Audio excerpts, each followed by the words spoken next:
Good morning. Welcome to the Universalist Unitarian Church of Riverside. And our opening hymn this morning is Morning Has Broken, number 38, from Singing the Living Tradition. Please sit back and enjoy the hymn.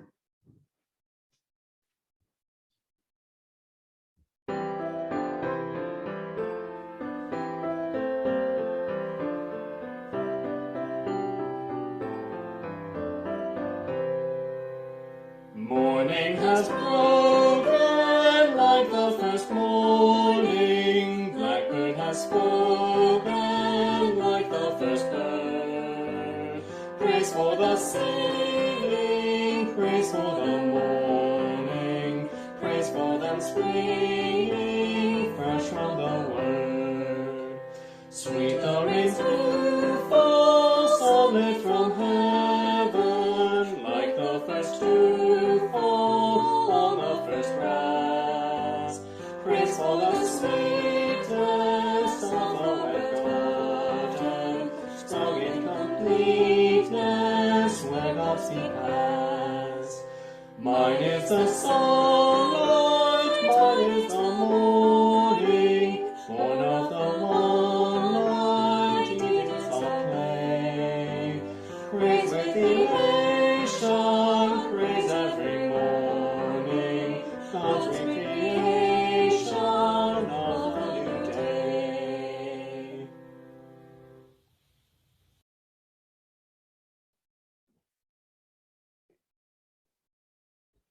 My name is Alec Peck, and I am the chair of our worship committee, and I'll also be your worship associate for today.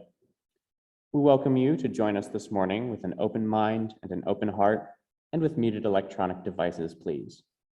We come together this morning to remind one another that we are connected in mystery and miracle, awareness and gratitude. We come to this time and this place to renew our faith in the holiness, goodness, and beauty of life, and to bring our gifts of love and service to this community and to each other. Although our doors are open, the pandemic is not over. So while we are here, please keep your masks on and socially distance. We can speak in normal tones, but singing or chanting creates an increased risk of airborne exposure, so we ask you to refrain from the time being. We invite those of you in the sanctuary to sit back and enjoy listening, and for those of you at home, please sing your hearts out. And now I invite you to sit back and take a slow, deep breath as we move into the worship hour. For our call to worship, you are welcome to read with me the mission statement of our church. Our mission is to foster a diverse religious community that celebrates life, affirms the individual, encourages spiritual growth and open thought, and works to advance social justice and environmental sustainability.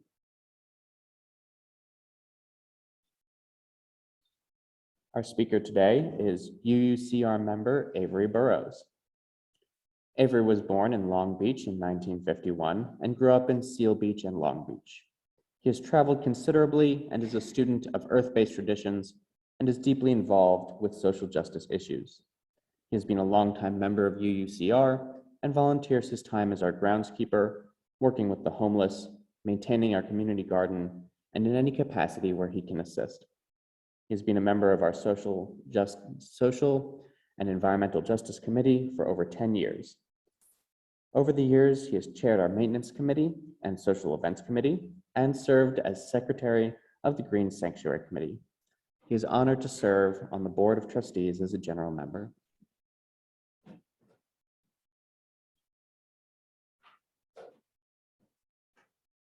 Today, we honor the stewardship of nature. As fellow inhabitants of this planet, the Earth is our common home.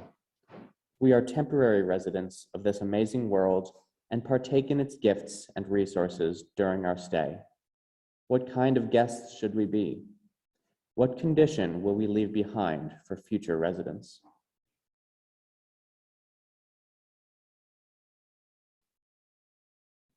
We have two lightings of sacred flame.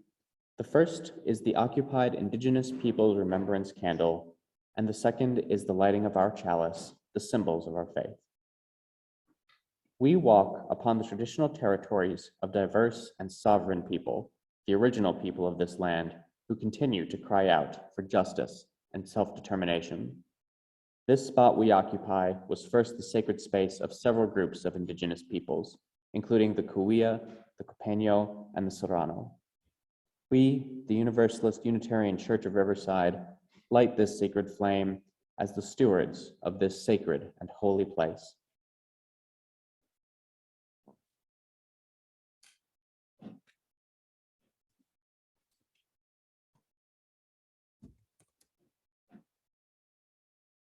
We are blessed with a space and opportunity to strive to live out our common principles, to bring justice, equity, and compassion into our daily lives, to resist all that threatens the earth and her people, and to be a part of a world community with peace, liberty, and justice for all. Let these thoughts carry us forth as we journey and worship together.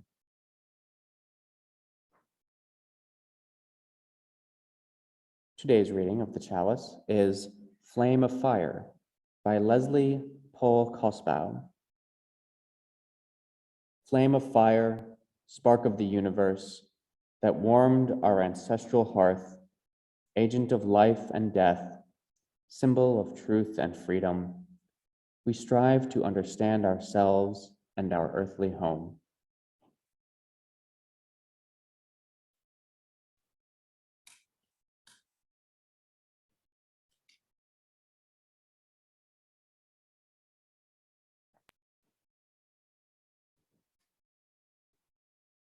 Thank you, Bill.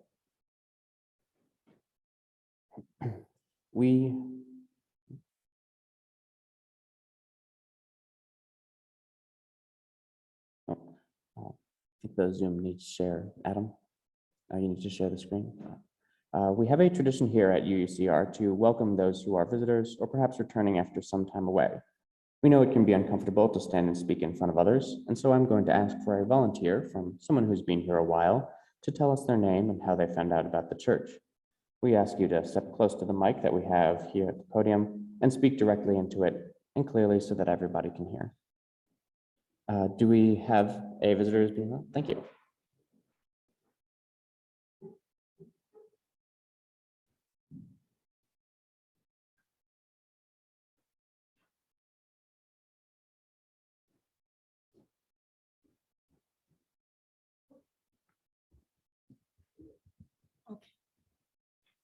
My name is Sandra Verhagen, and I found this church by accident. I was looking for another speaker. I wandered in here by mistake. Matthew was speaking and I stayed. And I've been here for several years, and I stopped going here and I started going to the UU Church in Montclair, but then they lost their minister, so I'm back. Thank you. Great, thank you. We're glad that you're here. And that's all how it's done. If there are any volunteers here in the audience or an old friend, please raise your hand and we'll call you to come to the front of the mic. Yes.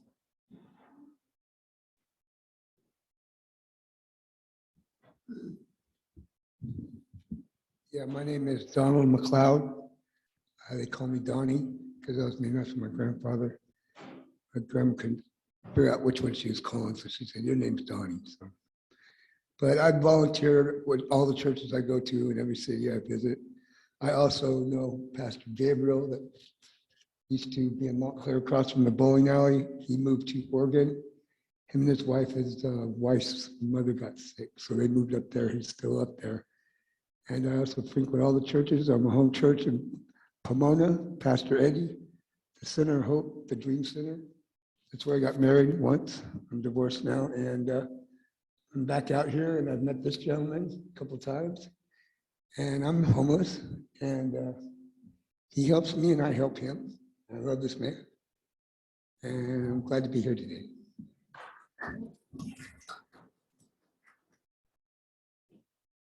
And if there's anybody online who would like to introduce themselves, if you could raise your hand and we'll call on you by Zoom. Just let us know who you are, where you're from, and how you found out about us. Oh, yes, thank you. Hey there.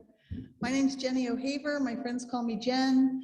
I've gone to UU churches in Studio City and in Pasadena. I recently moved to Big Bear. So I found you guys online. I've been going to the Zoom services a few times, and I thought I would come down off the mountain and say hello.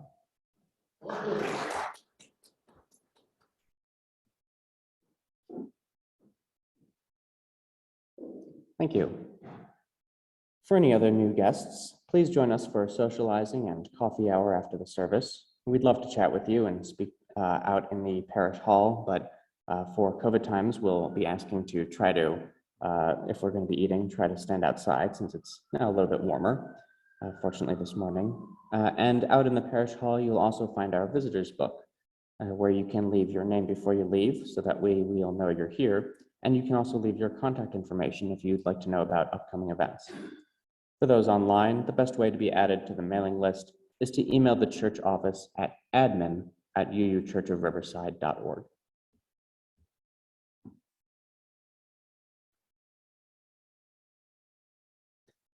During our service, we'll mention several websites, email addresses, and phone numbers.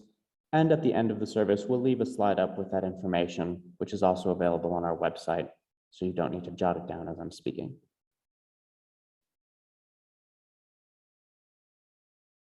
The sharing of our joys and concerns is an important ritual of our community, and as it's important to share our milestones, losses, achievements, and experiences with one another. Now that our doors are open again, on the first Sunday of each month, we will hear from those in the sanctuary and read the contributions that we've received online. In front of the pulpit, we have a book where you can write your joys and concerns when you are here in the sanctuary. And for those at home, you can send your joys and concerns throughout the month to uuchurchofriverside@gmail.com. Our next Joys and Concerns will be on March 6th.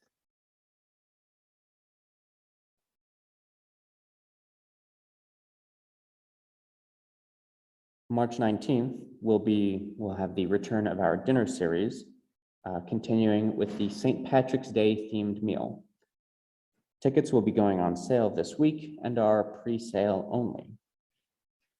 The Camp Connect workshop is also coming up. Camp de Benneville Pines invites you to a virtual experience called Camp Connect Workshop, UU Principles, How Do They Go Beyond an Ideal? This is a series of workshops that will be held at 5 p.m. on 4 consecutive Sundays in March. That's March 6th, 13th, 20th, and 27th. We will hear about our 8th principle that has been proposed and is currently under consideration. We will also focus on 2 UU principles each week.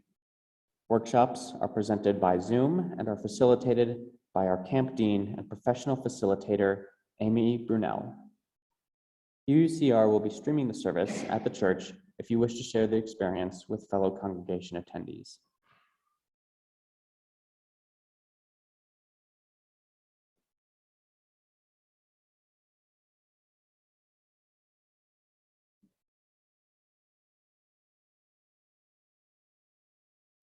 Just waiting for the Zoom to update. Looks like it's moving a bit slowly, sorry.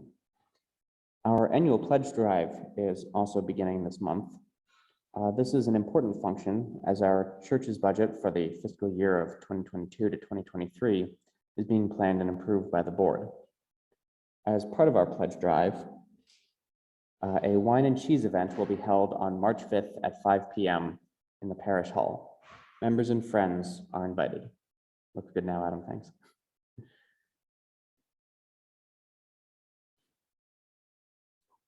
The Social and Environmental Justice Committee meeting will also be today at noon in the annex. You can find the Zoom link and more information on the website under Social and Environmental Justice.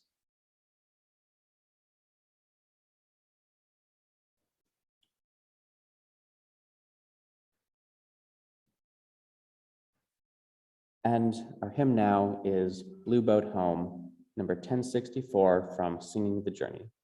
For those of you in the sanctuary, please sit back and enjoy the hymn, but do not yet sing along.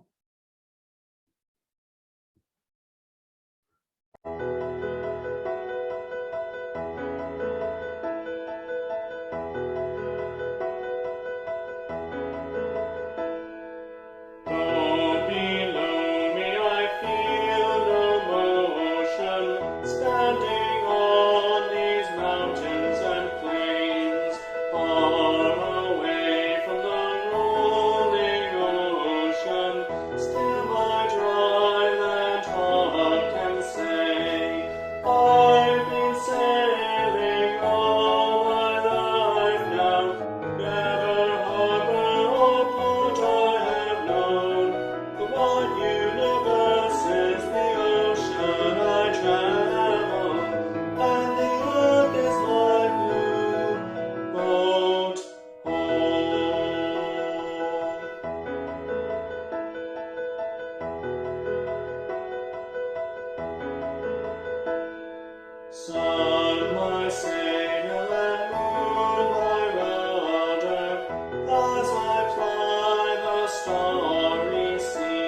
This portion of our service is to support our beloved historical church, which can be accomplished in several ways.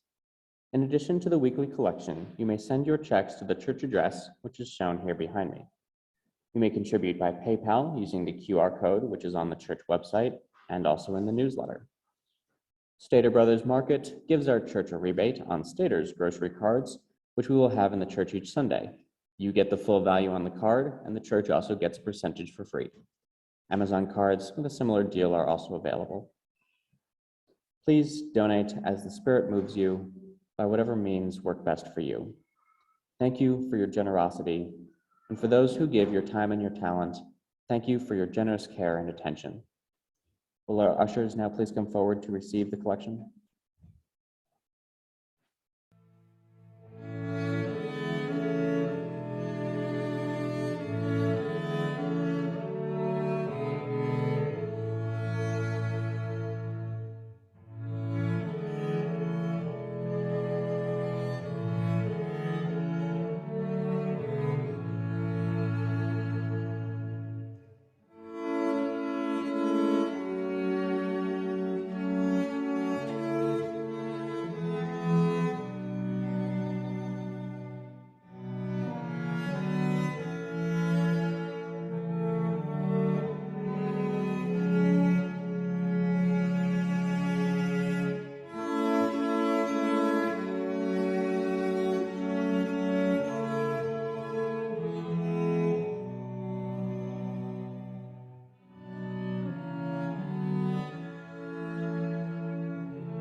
And our hymn now is From You I Receive, as we just have.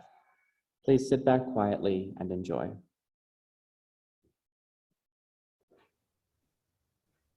From you I receive, to you I give, together we share, from this we live. From you I receive, to you I give, together we share, from this we live. From you I receive, to you I give, together we share, and from this we live.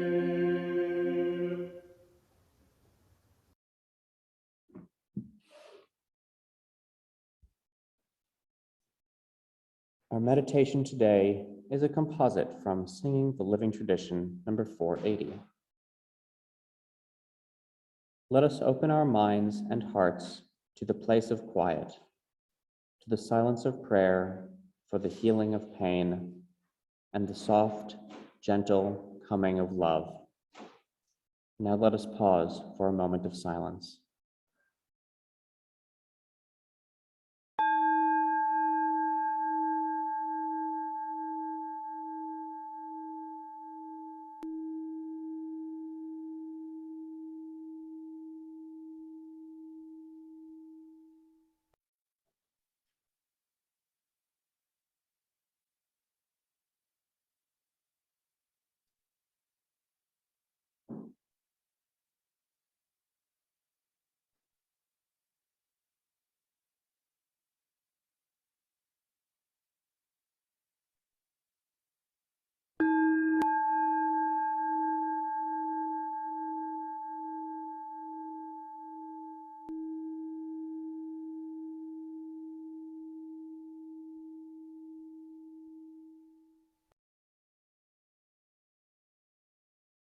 Now, I would like to introduce Avery Burrows, speaking to us on honoring our stewardship of nature. Avery?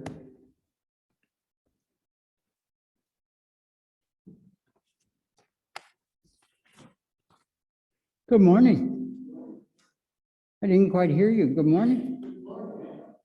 Very good. Good morning on Zoom. Oh. Honoring our stewardship of nature This is our world with trees in it. It's a world of trees where humans have just arrived. Richard Powers, author. Imagine walking into a beautiful building full of light and air, stocked with delicious food, comfortable and well-appointed rooms, wonderful artwork and views, and spaces where you could engage in any activity of your choice.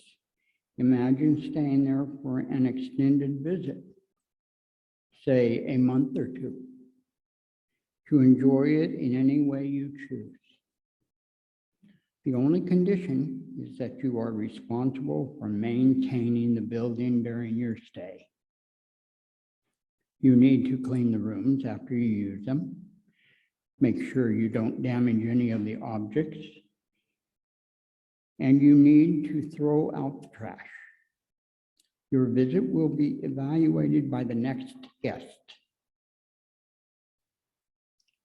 What will the next guest have to say about you? The natural world is the daylight, the night, the sun, moon, and stars, trees, shrubbery, flowers. It's wind, fire, water, and earth, the mineral and animal kingdom, all the living things all around us. Our natural world is our home. We are affected physically, emotionally, and spiritually by it. It sustains our existence and provides us with the resources that we need to survive and thrive. It is truly Mother Earth. We are privileged to use it while we are alive. We can build our homes on it, cultivate gardens on it, swim in its oceans, climb its mountains. We can raise families on it, travel to various areas, savor its many offerings, appreciate its beauty and mysteries. Stewardship is defined as the careful and responsible management of something entrusted to one's care. Our actions on the earth affect the future generations that come after we leave it.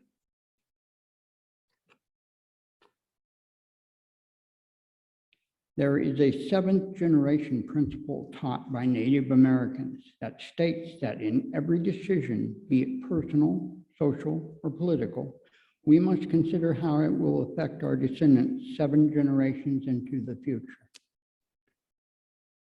It urges the current generation of humans to live and work for the benefit of the 7th generation into the future.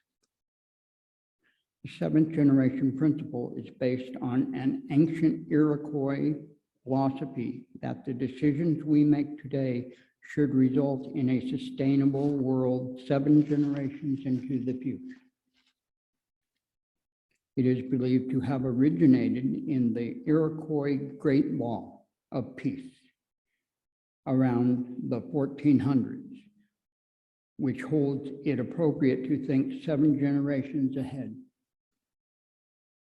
about 525 years into the future, which is counted by multiplying the 75 years of an average human lifespan by 7.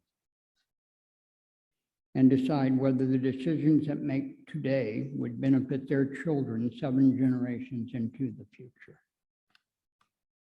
Here is an excerpt from the Iroquois Great Law of Peace. The chiefs, quote, "The chiefs of the nation of 5 nations shall be mentors of the people for all time. The thickness of their skin shall be 7 spans, which is to say, that they shall be proof against anger, offensive action, and criticism. Their hearts shall be full of peace and goodwill, and their minds filled with a yearning for the welfare of the people of the league. With endless patience, they shall carry out their duty. Their firmness shall be tempered with a tenderness for the people. To quote Law 28 of the Constitution of the Iroquois Nation, look and listen for the welfare of the whole people and have always to view in view not only the present but also the coming generation, present but also the coming generations, even those whose faces are yet beneath the surface of the ground, the unborn of the future nation. Oren Lyons, chief of the Onondaga Nation, writes, "We are looking ahead, as is one of the first mandates given us as chiefs, to make sure and to make every decision that we make relate to the welfare and well-being of the seventh generation to come." What about the seventh generation? Where are you taking them? What will they have? What price are we paying for progress and consumption? Can we afford it? Consider this. Humans are the only creature in this world who will cut down a tree, make paper from it, and then write, "Save the trees" on it. Thought you'd appreciate that one. Now, I would like to hear some of your thoughts on the topic. What are some ways we can live our lives in line with our seventh principle of respect for the interdependent web of all existence of which we are a part? Anyone? Would you like to share it?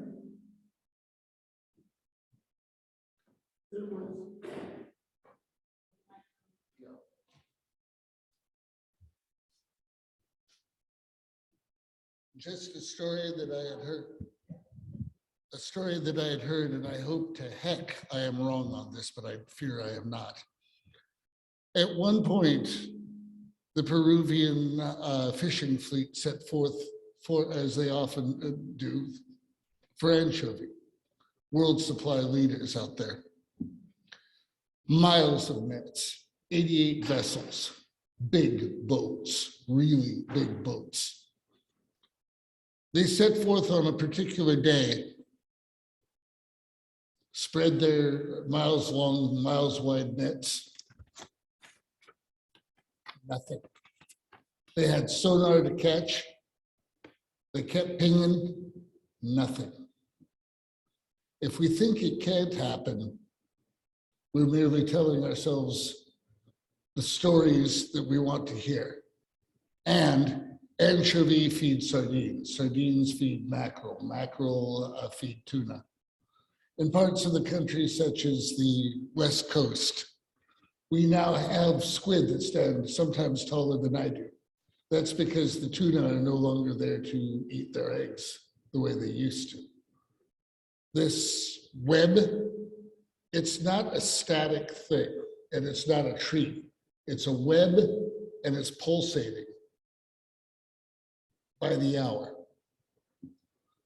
And just as far as consideration of that for one thing, an idea that it can darn well happen to us now. It has already happened. And maybe looking around at some resources and figuring out how the heck we can farm them so that the original thing that we were using instead goes away. There's a plant in South America that makes small ivory-like nodules. Anything that cuts the ivory trade is a good thing. So that's some of the ideas I'd look at. A warning and possibly utility afterwards. Thank you for that, Bill. Anyone else?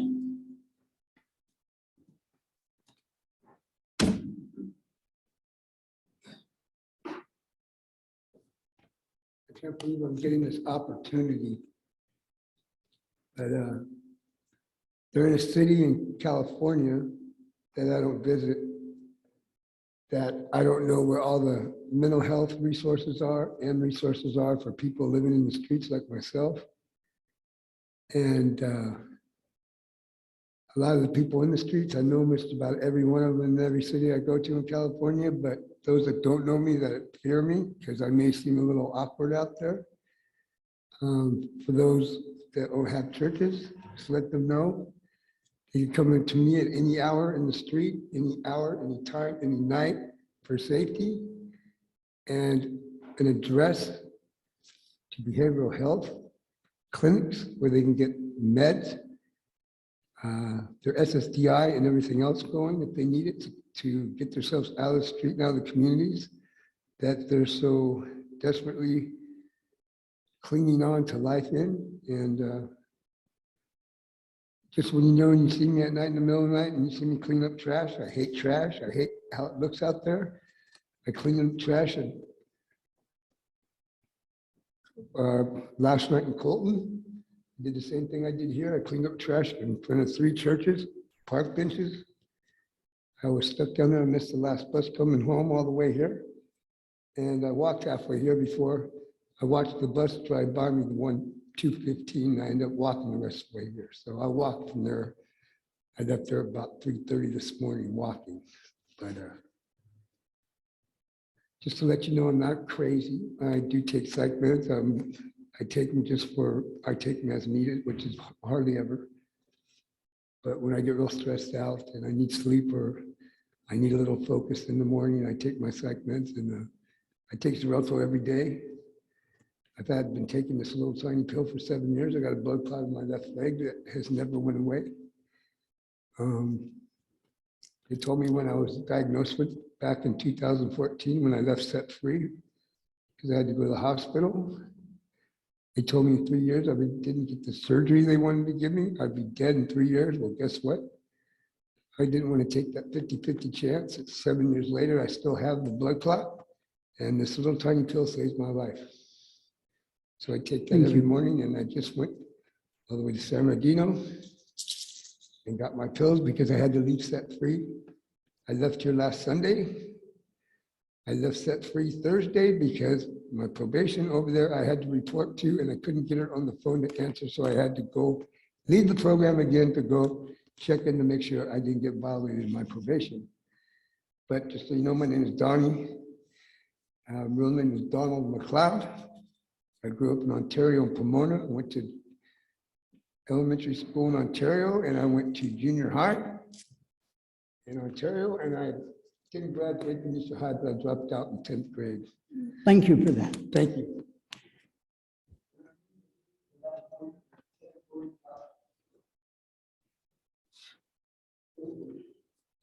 In conclusion, Sorry, one thought? yes, oh, yes. Yeah, I think this really speaks to me. Thank you for speaking to us today about this, Avery. And this is why I'm really excited about the Zero-Scaping project that we have here for the church, because when I think about what I personally do that impacts the environment, even if I left my sink running literally all day, that would never have anywhere near the impact that the Nestle company has on the environment.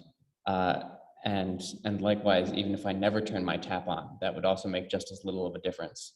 But we use so much water trying to force the land here to look like the British Isles with all this British grass. But I think that the natural fauna of this part of the country is beautiful. And I think we can learn to appreciate that just fine. I'd like to share a couple things. I'm known almost to be fanatical about recycling, and I regularly, on my walk from where I live, about 2.5 blocks from here to the church, which I go by multiple times, I pick it up because it's a lovely walk, and I can't see it being soiled and spoiled, and that's to say that everybody needs to do whatever little they can to sustain nature and to try to minimize the footprint of humans on the earth. Thank you for your participation. In conclusion, let's all strive to do our part in making sure that we value, respect, and take care of the natural world that we live in. I will leave you with the quote from Thich Nhat Hanh. Walk as if you are kissing the earth with your feet, unquote. Thank you.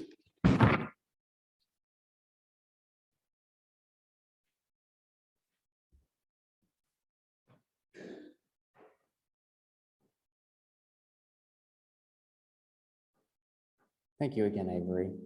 Very nice, as always. Our closing hymn this morning is Go Now in Peace. Those in the sanctuary, please sit back, close your eyes, and listen quietly.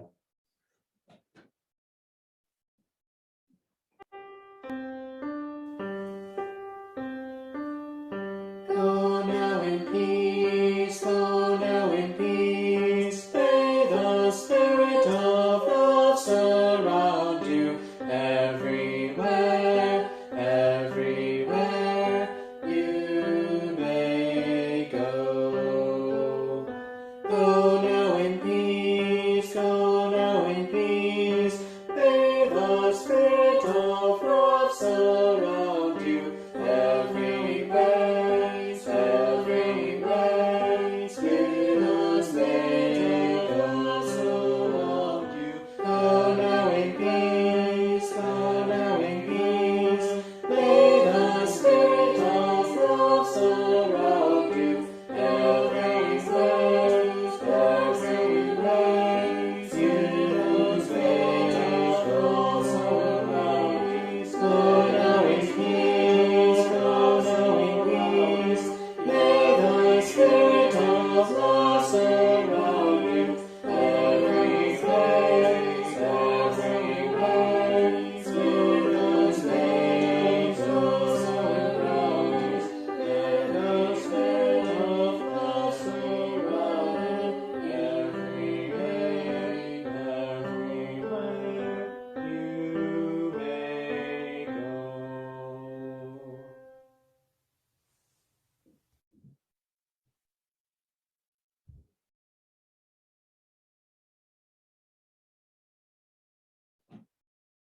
Earth Mother, Star Mother, you who are called by 1,000 names, may all remember we are cells in your body and dance together.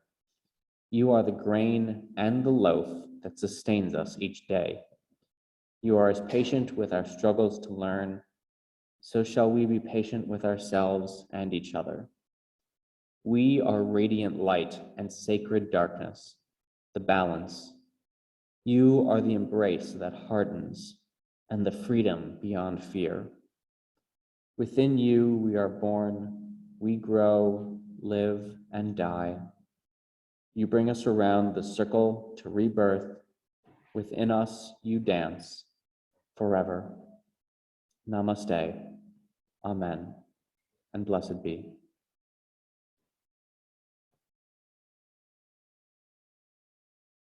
Thank you, Avery, for sharing your valuable time and your insights with us this morning.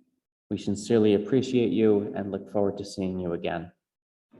We'll also have a 10 to 15-minute discussion with Avery following the service, where we can share our impressions and our comments. Please be aware, though, that this will be included on the video that is posted, and you're also free to exit to the parish hall for refreshments. Now we'll leave up our contact information for a moment as we move into our discussion/coffee hour.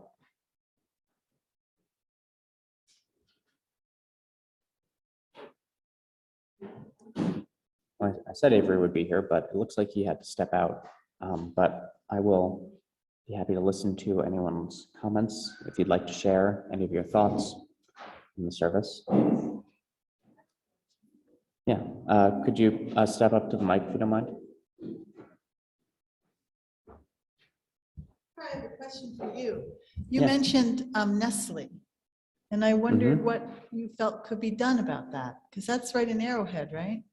Yes, and Nestle's also been in the news recently for not only environmental injustices, but human rights injustices, several issues with that. And, you know, it's hard to work within a system which is designed to benefit those corporations and designed to incentivize them to neglect the earth in this way. And it seems kind of painful to say, you know, vote with your wallet, but perhaps in this kind of system, that is the best thing you can do, is to say that those kinds of practices are not the kind of thing that you're willing to support. I would prefer to see, and I don't even know if other water bottling brands are even necessarily going to be better than Nestle itself.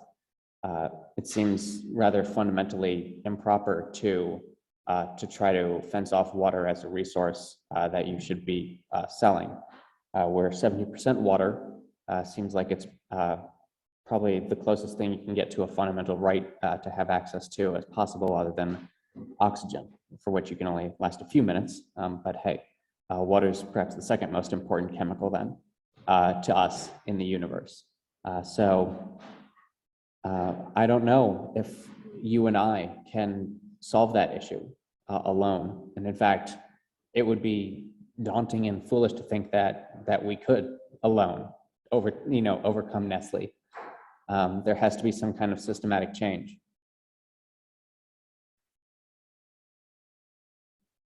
Thank you.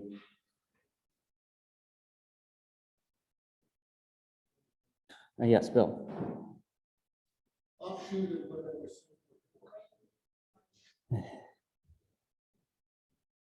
This is an offshoot of what I was asking before, and I'll ask people who've got closer ties to the scientific community than I do. There was a special I saw once where they had immature jack mackerel, not immature tuna, not full-size ones, but chunky enough. As humans, we're pretty beefy creatures ourselves, and we want to catch all of our nutrients as much as we can in one chunk. The idea I just had was, and what they had done was they had moved them in a large mobile bag towards the market, and then I guess decided to slaughter them off-site. Now, they did have some predation and stuff hitting the net and so on. But an idea just struck me, and maybe he could help. How hard would it be to take bags full of krill, the sea eggs, crustaceans, a little bit small fry, and grow them in one of those bags, like up north where the waters are really thick and the nutrients and so on? How hard would it be to take those bags, bunches of those bags, and then release them? If we could get higher concentrations than normal, can we just release them as like extra food for the chains later on? You know, grow, mature, release, and then that way have more fish fitting going after them, and then raising up the fish population. Would that be possible? I don't know the nature of krill. They may study me, I don't study them deeply. Nor do I, and that's a very good question for a biologist to answer. Unfortunately, my area of scientific expertise will not come in handy on that one. But we do have a couple of comments on Zoom. So Adam, if I could have your assistance. John Longfield has a hand, and then followed by Linda after that.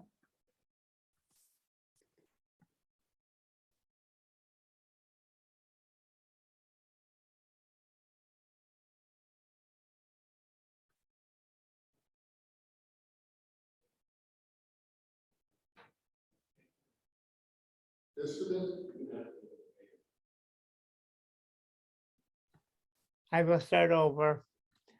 I said, sometimes it's the little things that you do that you don't even know has an impact until years later.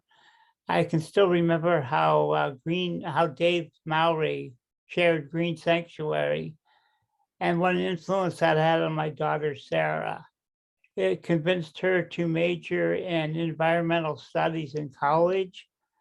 And she has made a major impact so far with that. So sometimes it's just the little things you do, trying to get the kids involved. That's the start. Thank you, John. And Linda also has a hand up. Linda?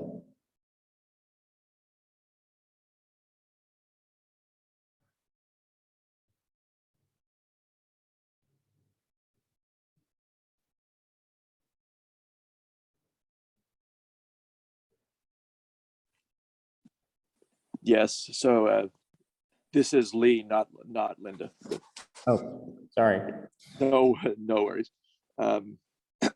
So I really appreciated this as a biologist. I am your biologist here, so as a biologist, I've very much appreciated this service by Avery and the discussion that follows about viewing things from future generations and everything, because we're part of a living web connected by DNA that we're really not fully individuals. We're part of a vast living organism stretching across billions of years, and all of our ethical decisions should be made with that one family in mind. Transcend, and of course, this taps into our universalist heritage, which unique among many religions, at least in the West, espouses the value of all of the living things, all of the beings, all human beings in that case. But of course, we would expand that to all living things. As far as Bill's question, yeah, protecting fisheries, whether you eat fish or not, is very, very valuable for keeping living systems going, keeping them healthy, keeping them interacting with all the different parts of the environment. And that's even for us who live in a semi-desert here, or a Mediterranean type desert. Thank you, Lee. We have no other hands on the Zoom, so if there are any final comments that someone would like to offer, we will have a final comment, and then we will break for some gentle discussion at coffee hour.